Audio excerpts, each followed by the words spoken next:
Cockleshell Bay is a town near the sea with seagulls and sunshine and sound. There are shops that sell ices and bright-coloured kites that will fly from a string in your hand. There are white-painted houses along the seafront, and one's called the Bucket and Spade. It's where people stay and two children play with all the good friends that they've made. So meet Robin and Rosie of Cockleshell Bay. Christopher Cockle, Robin and Rosie's father, sat on the back doorstep of the Bucket and Spade guest house with Robin on one side of him and Rosie on the other.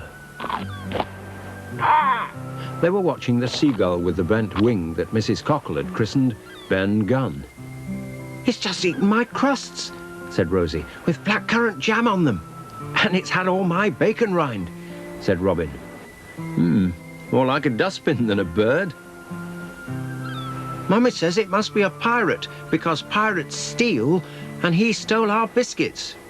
Oh, said Christopher Cockle. Is that why she called it Ben Gunn? "Yes." "Daddy." Yes, Robin? "Who was Ben Gunn?" Well, he was a pirate in a story. Quite a nice one. He found the bad pirates' buried treasure. "What? Buried treasure?" Gosh, you do ask a lot of questions, laughed their father. Well, it's money and jewels and things like that. And the pirates used to steal it and then bury it in a big box in the ground. Chris! It was Mrs. Cockle calling from inside the house. Yes, love? Aren't you supposed to be seeing Mr. Bolster this morning? Oh, crumbs, he said. Sorry, kids, I'm supposed to be taking the builder some plans I've drawn for him. See you later. "Oh, heck," said Robin, and Rosie was a bit fed up too. So they did what they usually did if they were bored or disappointed. They went to see if Mr. Shipham was in his boatyard next door. "Mr. Ship." There was no answer. "Mr. Ship." Still no answer. They peered inside the tumble-down boathouse, but there was no sign of him there.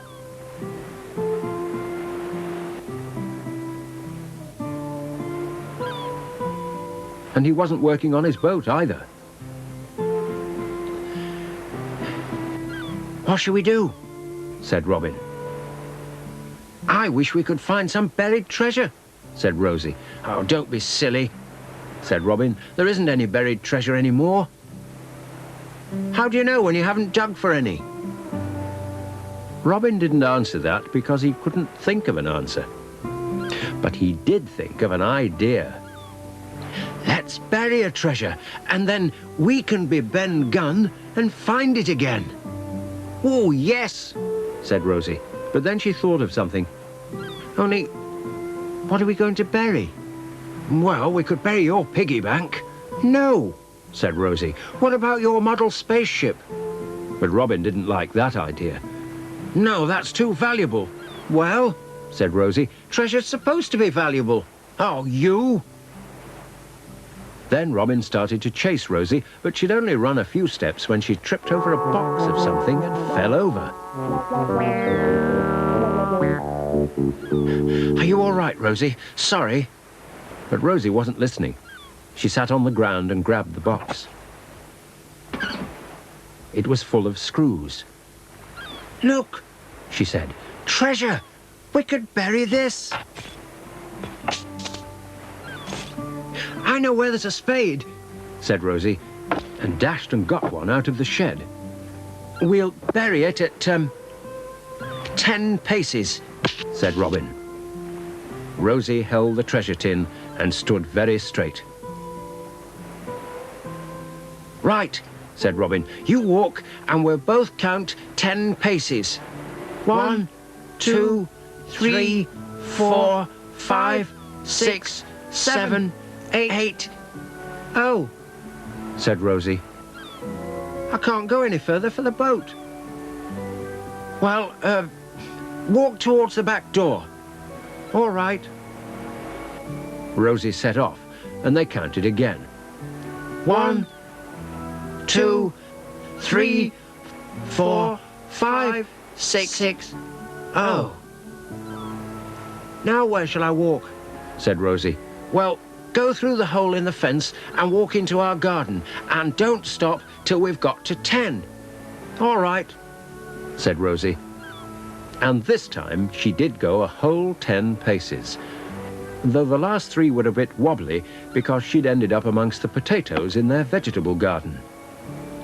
This would be a good place to bury the treasure, said Rosie, where the soil's all soft.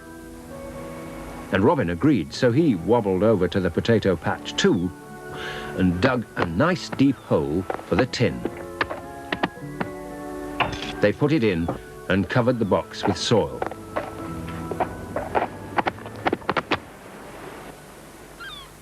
Then they went back into Mr. Shipham's yard, and there in the yard was Mr. Ship. "Hello, my dears," he said. Hello, Mr. Ship. They said. You weren't here before. "Oh, I've been down to the harbour," he said, "to buy some bits for my old boat. Now then." He started to hunt about for something. Every now and then he'd say, "Oh, blow," or "Oh, bother." What is it, Mr. Ship? asked Rosie. "Oh, why, bless my barnacles, I can't find my box of screws. I could have sworn I had 'em here earlier." Oh, said Robin. they weren't in a long green box, were they? "Ah, that's right," said Mr. Ship. And then he stopped and looked at them. "All right," he said. "What have you done with them?" They're buried treasure, said Rosie. "What?" We've buried them. "Well," he said, "at least you owned up nice and straight, but you've no right to go a-burying my things, so you just dig 'em up again. Bless my barnacles, you'll have 'em all rusty." So off they went.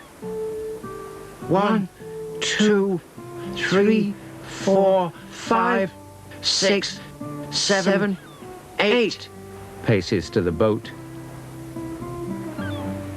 1, 2, 3, 4, 5, 6 paces to the fence, and at last 1, 2, 3, 4, 5, 6, 7, 8, 9, 10 paces right into the middle of the potato patch.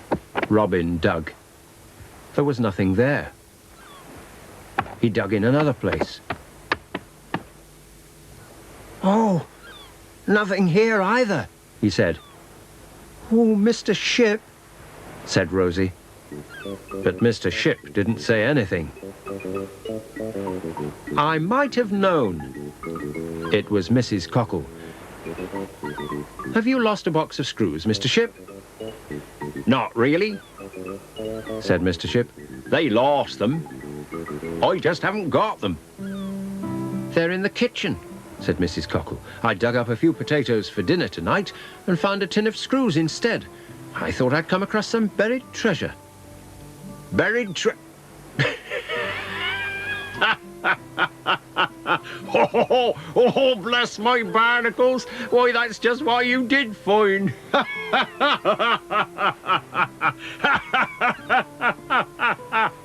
"Buried treasure."